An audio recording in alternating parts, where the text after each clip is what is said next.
Bismillahirrahmanirrahim. Assalamu alaikum dear students. Today we are going to study chapter number 2 Organization of Life, lecture number 3. Okay. Today our topic is structure of cell. आज हम पढ़ेंगे cell के structure के बारे में कि हम जो सेल के पढ़ते हैं कि cell is the basic unit of life. तो आखिर सेल के अंदर कौन कौन से पार्ट्स ऑर्गेनल्स प्रेजेंट होते हैं। तो आज हम डिस्कस करेंगे एनिमल एंड प्लांट सेल के बारे में। ठीक है जी, कि आखिर एनिमल सेल और प्लांट सेल के अंदर कौन से ऑर्गेनल्स होते हैं और उनका जो सेल है वो कैसे बना हुआ होता है। ठीक है, तो first of all we will discuss about animal cell. ठीक है जी। तो सबसे पहले हम जो है वो डिस्कस करेंगे एनिमल सेल के बारे में। एनिमल, ये जो देखें यहाँ पर मैंने एक स्ट्रक्चर बनाया है। एनिमल सेल जो है वो मोस्टली ओवल शेप के होते हैं, तो यहाँ पर मैंने एक ओवल शेप बनाया हुआ है। ठीक है, तो मोस्टली एनिमल सेल्स का जो एनिमल का जो शेप होता है वो ओवल शेप होता है। ठीक है, और ये जो आउटर मोस्ट लेयर होती है, ये जो कवर होता है एक एनिमल सेल का, इसको हम कहते हैं सेल मेम्ब्रेन। ठीक है जी, इसको हम कहते हैं सेल मेम्ब्रेन। सेल मेम्ब्रेन जो है वो जो भी एनिमल सेल है उनमें आउटर मोस्ट लेयर होती है एनिमल सेल की। ठीक है, एनिमल सेल को आउटर जो एनवायरनमेंट है उनसे प्रोटेक्ट करती है। ठीक है, सेल मेम्ब्रेन के बाद जो दूसरा पार्ट होता है एनिमल सेल का वो होता है न्यूक्लियस। ठीक है जी, क्या होता है? न्यूक्लियस। और न्यूक्लियस जो है वो मेन पार्ट होता है सेल का, और एनिमल सेल में न्यूक्लियस जो है वो मेजर पार्ट कवर करता है। ठीक है जी, तो सेकंड पार्ट जो है यहाँ पर हमारा एनिमल सेल में वो क्या है? न्यूक्लियस। और न्यूक्लियस जो है एनिमल सेल में न्यूक्लियस मेजर पार्ट को कवर करता है। और इस न्यूक्लियस की यहाँ पर मैंने कुछ पोर्स बनाए हुए हैं, इनको हम कहते हैं न्यूक्लियोपोर। ठीक है जी, क्या कहते हैं? न्यूक्लियोपोर।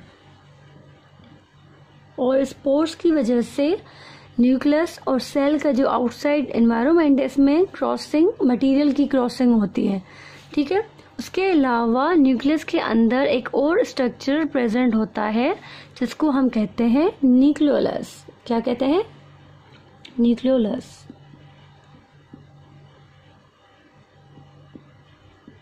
ठीक है, तो अब न्यूक्लियस के बाद कौन जो है वो हमारा पार्ट आ जाता है, दूसरा पार्ट जो है न्यूक्लियस के बाद वो आता है माइटोकॉन्ड्रिया।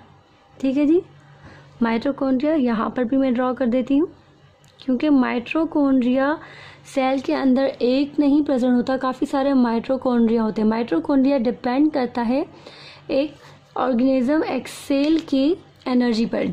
जितनी ज़्यादा सेल को एनर्जी रिक्वायर्ड होगी उतना ज़्यादा नंबर माइटोकॉन्ड्रिया के सेल में प्रेजेंट होते हैं। ठीक है जी, तो मैंने यहाँ पर क्या लिखा है? माइटोकॉन्ड्रिया।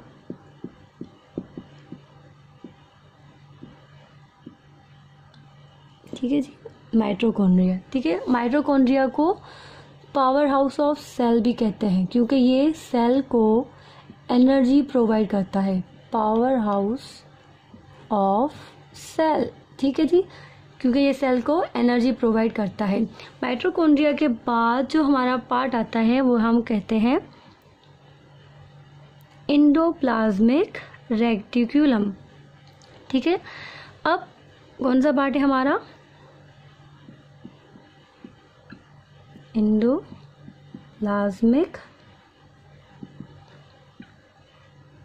रेटिक्यूलम। ठीक है जी, अब ये जो एंडोप्लाज्मिक रेटिक्यूलम है इसके दो टाइप्स होते हैं, rough endoplasmic reticulum and smooth endoplasmic reticulum. अब एंडोप्लाज्मिक को रफ और स्मूथ क्यों कहते हैं, इसके दो टाइप क्यों हैं? क्योंकि एंडोप्लाज्मिक रेटिक्यूलम जिसके ऊपर राइबोसोम अगर प्रेजेंट हो, यूं प्रेजेंट होते हैं, उसको हम कहते हैं रफ एंडोप्लाज्मिक रेटिक्यूलम। ठीक है जी, क्या हो गया? Rough endoplasmic reticulum. अगर एंडोप्लाज्मिक रेटिकुलम जिसके ऊपर कोई भी राइबोसोम्स प्रेजेंट्स ना हो तो उसको हम कहते हैं स्मूथ एंडोप्लाज्मिक रेटिकुलम। ठीक है जी, क्या हो गया? Smooth ER। ठीक है, तो इस तरीके से एंडोप्लाज्मिक रेटिकुलम के दो टाइप होते हैं, जिसके ऊपर राइबोसोम्स प्रेजेंट हों उसको हम कहते हैं रफ, और जिसके ऊपर राइबोसोम्स प्रेजेंट ना हो उसको हम कहते हैं स्मूथ एंडोप्लाज्मिक रेटिकुलम। तो ये दोनों ही प्रेजेंट होते हैं सेल में। ठीक है, उसके अलावा पार्ट जो है वो सेल में प्रेजेंट होता है वो होते हैं गोल्जी कॉम्प्लेक्स। ठीक है जी, कौन सा पार्ट होता है? Golgi complex. तो इसको हम कहते हैं गोल्जी कॉम्प्लेक्स। ठीक है, गोल्जी कॉम्प्लेक्स। ये जो मैं आपको पार्ट सेल के बता रही हूँ, इन सब पार्ट्स को हम 1 बाय 1 डिटेल में स्टडी करेंगे। आज हम सिर्फ पढ़ेंगे कि एक सेल के, एनिमल सेल के अंदर कौन कौन से ऑर्गेनेल्स, कौन कौन से पार्ट्स प्रेजेंट होते हैं। ठीक है, तो यहाँ पर मैंने क्या बताया कि कौन सा पार्ट बता रही थी? Golgi complex. गोल्जी कॉम्प्लेक्स के अलावा और कौन सा पार्ट जो है एनिमल सेल के अंदर प्रेजेंट होते हैं? ठीक है जी, उसके बाद जो है यहाँ पर दूसरा हमारा पार्ट जो है उसको हम कहते हैं लाइसोसोम। ठीक है, क्या कहते हैं? लाइसोसोम्स। ठीक है, लाइसोसोम्स। तो यहाँ पर एक और पार्ट मैं अभी आपको बता रही हूँ, उसको हम क्या कहते हैं? लाइसोसोम्स। लाइसोसोम को सुसाइड सेक भी कहा जाता है सेल का, और उसको गार्बेज ऑफ सेल भी कहा जाता है। क्यों? कि सुसाइड सेक इसीलिए कहा जाता है कि अगर कोई सेल डैमेज हो जाता है बॉडी के अंदर तो वो क्या करते हैं लाइसोसोम? उस सेल को डिस्ट्रॉय कर देते हैं। ठीक है, इसीलिए इसको सुसाइड सेक भी कहा जाता है और गार्बेज ऑफ सेल भी कहा जाता है। उसके अलावा एनिमल सेल में एक और ऑर्गेनेल्स प्रेजेंट होते हैं जिसको हम कहते हैं सेंट्रियोल। ठीक है, सेंट्रियोल्स क्या होते हैं? सेंट्रियोल्स क्या होते हैं? सेंट्रियोल्स जो हैं एक सिलिंड्रिकल ट्यूब होते हैं, और ये जो है हेल्प करते हैं। सेंट्रियोल्स जो है वो सिर्फ एनिमल सेल्स में प्रेजेंट होते हैं, ये प्लांट सेल में प्रेजेंट नहीं होते। और सेंट्रियोल जो है वो काम करते हैं सेल डिवीजन में। ठीक है, एनिमल सेल में सेंट्रियोल सेल डिवीजन में हेल्प करते हैं। उसके अलावा एनिमल सेल में छोटे छोटे वैक्यूल्स प्रेजेंट होते हैं। ठीक है जी, क्या प्रेजेंट होते हैं? वैक्यूल्स। छोटे छोटे वैक्यूल्स भी प्रेजेंट होते हैं। और उसके अलावा मैंने यहाँ पर राइबोसोम भी इसमें प्रेजेंट होते हैं, जो कि मैंने आपको जब मैं आपको रफ और स्मूथ एंडोप्लाज्मिक रेटिकुलम बता रही थी तो तब मैंने यहाँ पर राइबोसोम का डिस्कस किया था। राइबोसोम्स भी सेल के अंदर प्रेजेंट होते हैं और राइबोसोम को कहा जाता है प्रोटीन फैक्ट्री। ठीक है, तो ये है एनिमल सेल का स्ट्रक्चर। हमने पढ़ा एनिमल सेल के बारे में, हमने पढ़ा कि एनिमल सेल के कौन कौन से ऑर्गेनेल्स एनिमल सेल में प्रेजेंट होते हैं। इन सब का डिटेल में फंक्शन जो है हम 1 बाय 1 पढ़ेंगे। ठीक है, एक एक को हम डिटेल में 1 बाय 1 पढ़ेंगे। अब हम देखते हैं प्लांट सेल के स्ट्रक्चर के बारे में। ठीक है जी, प्लांट सेल के स्ट्रक्चर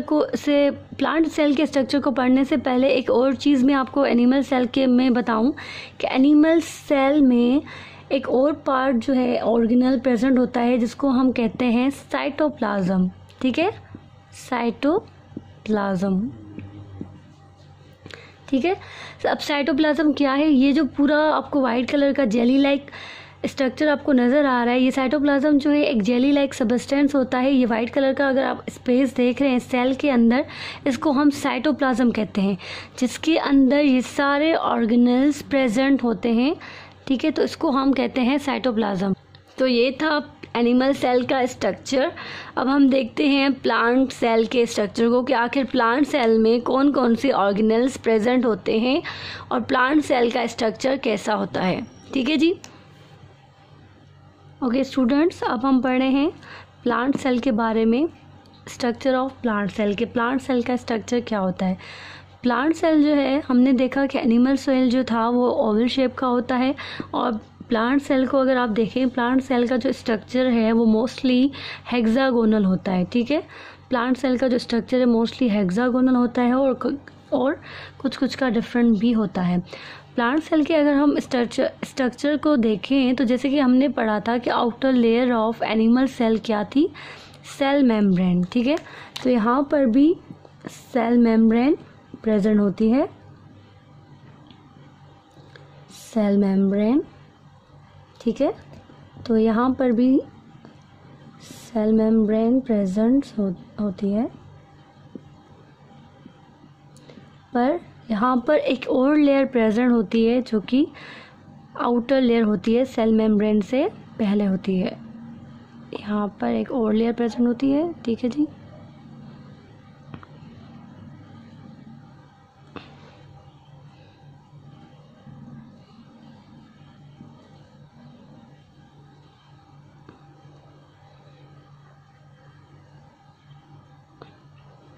ठीक है जी। तो प्लांट सेल में सेल मेम्ब्रेन से पहले एक और लेयर प्रेजेंट होती है जिसको हम कहते हैं सेल वॉल। क्या, ठीक है जी, इसको हम कहते हैं सेल वॉल। सेल वॉल जो है वो प्लांट सेल में आउटर मोस्ट लेयर होती है, जैसे कि सेल मेम्ब्रेन एनिमल सेल में आउटर मोस्ट लेयर थी, आउटर मोस्ट कवर था जो प्रोटेक्ट कर रहा था एनिमल सेल को। तो प्लांट सेल में आउटर मोस्ट लेयर जो होती है सबसे पहले वो सेल वॉल होती है, उसके बाद सेल मेम्ब्रेन होती है। ठीक है, और सेल वॉल जो है वो हार्ड लेयर होती है और ये नॉन लिविंग लेयर है। उसके अलावा सेल वॉल के बाद अब प्लांट सेल में जो है वो मेन जो चीज़ होती है वो वैक्यूल होता है, क्योंकि प्लांट सेल में एक बड़ा सा बिग वैक्यूल प्रेजेंट होता है, लार्ज वैक्यूल प्रेजेंट होता है जो पूरी की पूरा जो सेल का हाफ पार्ट है वो कवर कर लेता है। ठीक है, एक लार्ज वैक्यूल होता है, एक वैक्यूल प्रेजेंट होता है पर बहुत ही बड़ा लार्ज वैक्यूल होता है। प्लांट सेल में एक लार्ज वैक्यूल प्रेजेंट होता है। ठीक है जी, और उसके अलावा ठीक है जी, तो प्लांट सेल में न्यूक्लियस भी प्रेजेंट होता है जैसे कि एनिमल सेल में था, पर प्लांट सेल में जो न्यूक्लियस होता है वो साइड पर प्रेजेंट होता है, क्योंकि लार्ज वैक्यूल की वजह से न्यूक्लियस साइड पे आ जाता है। ठीक है, न्यूक्लियस भी प्रेजेंट होता है, और न्यूक्लियस में न्यूक्लियोपोर भी होते हैं जैसे कि मैंने एनिमल सेल में बताए थे। ठीक है, न्यूक्लियोपोर्स भी प्रेजेंट होते हैं, और न्यूक्लियोलस भी होता है। ठीक है, न्यूक्लियोलस। ठीक है, उसके अलावा माइटोकॉन्ड्रिया भी प्रेजेंट होते हैं प्लांट सेल के अंदर, और जैसे कि मैंने आपको पहले बताया था कि माइटोकॉन्ड्रिया एक सेल में जैसे कि मैंने आपको पहले भी बताया था कि माइटोकॉन्ड्रिया जो है एक सेल में प्रेजेंट होते हैं सेल की एनर्जी के हिसाब से। जितनी ज़्यादा सेल को एनर्जी की नीड होती है माइटोकॉन्ड्रिया उतने ज़्यादा सेल के अंदर प्रेजेंट होते हैं। माइटोकॉन्ड्रिया सेल को एनर्जी प्रोवाइड करते हैं, माइटोकॉन्ड्रिया को पावर हाउस ऑफ सेल कहते हैं। ठीक है जी, तो सेम माइटोकॉन्ड्रिया जो हमने एनिमल में पढ़ा वो प्लांट में भी प्रेजेंट होता है। ठीक है जी, माइटोकॉन्ड्रिया के बाद हम यहाँ पर ऑर्गेनेल है एंडोप्लाज्मिक रेटिक्यूलम। ठीक है जी, एंडोप्लाज्मिक रेटिक्यूलम जो हमने एनिमल सेल में भी पढ़ा, एंडोप्लाज्मिक रेटिक्यूलम।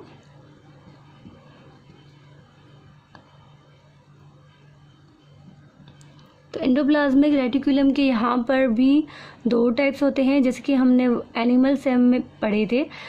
एंडोप्लाज्मिक रेटिकुलम जिसके ऊपर राइबोसोम्स प्रेजेंट होते हैं। क्या प्रेजेंट होते हैं? राइबोसोम्स। राइबोसोम प्लांट सेल्स में भी होते हैं, और यहाँ पर भी वो प्रोटीन को बनाते हैं, इसीलिए उनको प्रोटीन फैक्ट्री कहा जाता है, ठीक है जी। एंडोप्लाज्मिक रेटिकुलम जिसके ऊपर राइबोसोम प्रेजेंट होते हैं उसको हम कहते हैं रफ एंडोप्लाज्मिक रेटिकुलम, और एंडोप्लाज्मिक रेटिकुलम जिसके ऊपर राइबोसोम्स प्रेजेंट नहीं होते उसको हम कहते हैं स्मूथ एंडोप्लाज्मिक रेटिकुलम। यहाँ पर मैं शॉर्ट फॉर्म लिख रही हूँ। RER का मतलब होता है रफ एंडोप्लाज्मिक रेटिकुलम, SER का मतलब होता है स्मूथ एंडोप्लाज्मिक रेटिकुलम, ठीक है जी। इसके अलावा यहाँ पर एक और स्ट्रक्चर मौजूद होता है जिसको हम कहते हैं गोल्जी कॉम्प्लेक्स, ठीक है जी। अब गोल्जी कॉम्प्लेक्स,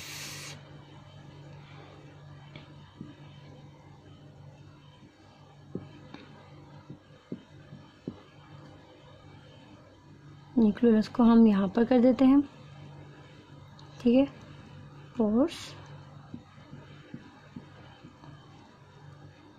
न्यूक्लियस यहाँ पर आ गया,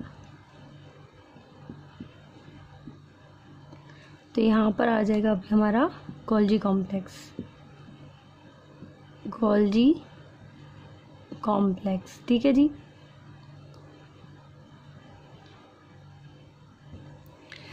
ठीक है, तो प्लांट सेल में भी गोल्जी कॉम्प्लेक्स प्रेजेंट होता है, पर कुछ ऐसे स्ट्रक्चर भी प्लांट सेल में प्रेजेंट होते हैं जो कि एनिमल सेल में नहीं होते। जैसे कि हमने एनिमल सेल में सेंट्रियोल्स के बारे में पढ़ा था कि सेंट्रियोल्स जो है वो एनिमल सेल में प्रेजेंट होते हैं, प्लांट में प्रेजेंट नहीं होते, ठीक है।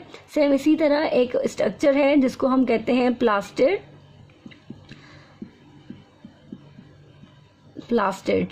प्लास्टिड जो है वो सिर्फ प्लांट सेल में प्रेजेंट होते हैं, एनिमल सेल में प्रेजेंट नहीं होते। और प्लास्टिड की वजह से प्लास्टिड में क्लोरोफिल प्रेजेंट होता है, जिसकी वजह से प्लांट के जो लीव्स होते हैं वो ग्रीन कलर के होते हैं, ठीक है। तो उसके अलावा प्लांट सेल में क्या प्रेजेंट होता है, ठीक है जी। तो प्लास्टिड के अलावा और क्या प्रेजेंट होता है प्लांट सेल में, साइटोप्लाज्म जैसे कि मैंने आपको पहले भी बताया था, जेली लाइक सब्सटेंस होता है। जो पूरा वाइट कलर का स्पेस आपको सेल के अंदर नज़र आ रहा है इसको हम कहते हैं साइटोप्लाज्म, और साइटोप्लाज्म के अंदर ही ये सारे ऑर्गेनेल्स प्रेजेंट होते हैं, ठीक है। तो आज हमने प्लांट सेल के स्ट्रक्चर में क्या पढ़ा। प्लांट सेल के स्ट्रक्चर में सबसे पहले जो आउटर लेयर होती है वो सेल वॉल होती है, ठीक है। सेल वॉल के बाद सेल मेम्ब्रेन, और उसके बाद एक लार्ज वैक्यूल प्लांट सेल के अंदर प्रेजेंट होता है, और लार्ज वैक्यूल की वजह से जो न्यूक्लियस होता है प्लांट सेल के अंदर वो साइड पे आ जाता है, ठीक है जी। तो न्यूक्लियस भी प्रेजेंट होता है। इसके अलावा माइटोकॉन्ड्रिया भी प्लांट सेल में प्रेजेंट होता है जो पावर हाउस है, सेल को एनर्जी प्रोवाइड करता है। उसके बाद एंडोप्लाज्मिक रेटिकुलम भी प्रेजेंट होते हैं, और वो दो टाइप के ही प्रेजेंट होते हैं, रफ एंडोप्लाज्मिक रेटिकुलम जिसके ऊपर राइबोसोम्स प्रेजेंट होते हैं, स्मूथ एंडोप्लाज्मिक रेटिकुलम जिसके ऊपर राइबोसोम्स प्रेजेंट नहीं होते, ठीक है। उसके अलावा हमने क्या पढ़ा, हमने पढ़ा गोल्जी कॉम्प्लेक्स भी प्रेजेंट होते हैं प्लांट सेल में। प्लांट सेल में एक ऑर्गेनेल होता है प्लास्टिड जो कि एनिमल सेल में नहीं होता, ठीक है। तो ये था प्लांट सेल का structure. Okay students, after discussing the structure of animal cell and plant cell, let's just discuss the difference between animal cell and plant cell, okay? तो एनिमल सेल और प्लांट सेल के structure में क्या क्या difference है हम वो study करते हैं। सबसे पहला डिफरेंस जो है वो ये है कि एनिमल सेल में सिर्फ जस्ट सेल मेम्ब्रेन प्रेजेंट होती है। अगर हम प्लांट सेल में देखेंगे तो प्लांट सेल में सेल वॉल और सेल मेम्ब्रेन दोनों ही प्रेजेंट होती हैं, ठीक है। नंबर 1 डिफरेंस ये है। नंबर 2, एनिमल सेल में वैक्यूल्स प्रेजेंट होते हैं, स्मॉल वैक्यूल होते हैं बट बहुत ही तादाद में होते हैं, मैनी वैक्यूल्स प्रेजेंट होते हैं। अगर हम प्लांट सेल में देखें तो प्लांट सेल में एक लार्ज वैक्यूल प्रेजेंट होता है, वैक्यूल एक ही प्रेजेंट होता है, वो भी लार्ज वैक्यूल, ठीक है। थर्ड डिफरेंस है न्यूक्लियस का। एनिमल सेल में हमने देखा कि एनिमल सेल में जो न्यूक्लियस था वो एट द सेंटर था, और वो सेंटर पे था, और मेजर पार्ट जो सेल का था उसको ऑक्यूपाई कर रहा था। अगर हम प्लांट सेल में देखें तो प्लांट सेल में लार्ज वैक्यूल के प्रेजेंट होने की वजह से जो न्यूक्लियस था प्लांट सेल में वो साइड पे आ रहा था, ठीक है। नंबर 4 डिफरेंस क्या है, सेंट्रियोल्स जो है वो जस्ट सिर्फ और सिर्फ एनिमल सेल में प्रेजेंट होते हैं, प्लांट सेल में एब्सेंट होते हैं, प्रेजेंट नहीं होते हैं, ठीक है। नंबर 5, एनिमल सेल में प्लास्टिड जो है वो एब्सेंट होते हैं और प्लास्टिड जो है वो जस्ट सिर्फ और सिर्फ प्लांट सेल में प्रेजेंट होते हैं और प्लास्टिड की वजह से प्लांट की जो लीव्स का कलर है वो ग्रीन कलर का होता है, ठीक है। तो ये जो प्लास्टिड हैं वो एनिमल सेल में प्रेजेंट नहीं होते, ठीक है। नंबर 6 डिफरेंस क्या है, लाइजोसोम।